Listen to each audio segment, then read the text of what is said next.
एक समय की बात है जब गोदावरी के किनारे पर एक ब्राह्मण रहता था जिसका नाम श्वेत था। श्वेत भगवान शिव की भक्ति में हमेशा लीन रहता था, यहाँ तक कि वे हर व्यक्ति में और अतिथि में भी शिव को देखा करता था और सभी का भली भांति आदर सत्कार किया करता था और खाली समय में शिव भक्ति में लीन रहता था।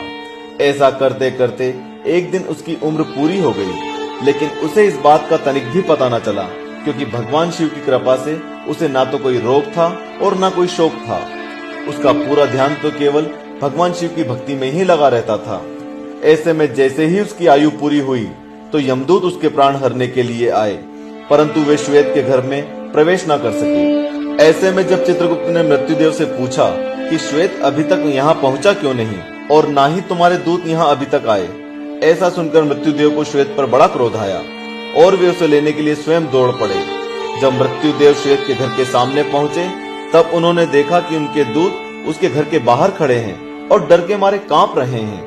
मृत्युदेव के पूछने पर दूतों ने बताया कि श्वेत भगवान शिव द्वारा सुरक्षित है और उसके घर में घुसना तो दूर की बात है, बल्कि हम तो उसको देख भी नहीं पा रहे हैं। दूतों की बात सुनकर मौत का क्रोध और भी ज्यादा बढ़ गया और वे बिना कुछ सोचे समझे श्वेत के घर में प्रवेश कर गई। ब्राह्मण को तो ये पता ही नहीं था कि यहाँ क्या हो रहा है।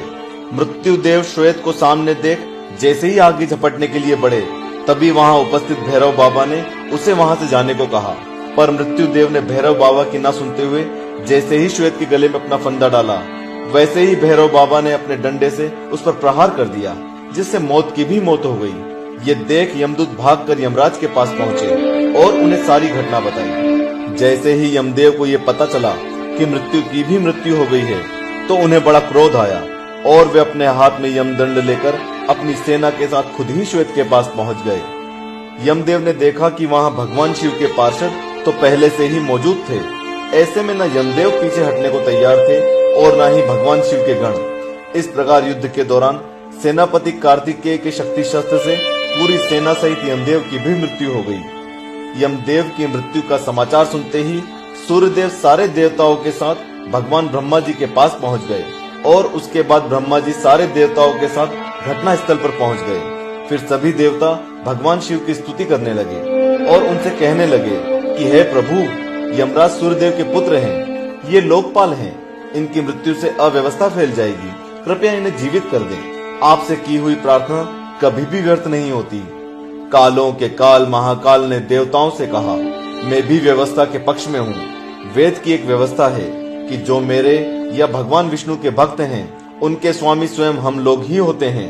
मृत्यु का उन पर कोई अधिकार नहीं होता, बल्कि यमराज के लिए ये व्यवस्था की गई है कि वे भक्तों को अनुचरों के साथ प्रणाम करें। अंत में देवताओं की प्रार्थना करने पर भगवान शिव ने गौतमी यानी कि गोदावरी नदी का जल सभी मृत लोगों पर छिड़का और उन्हें जीवित कर दिया और वे सब के सब स्वस्थ होकर उठ खड़े हुए और भगवान शिव से क्षमा मांगी।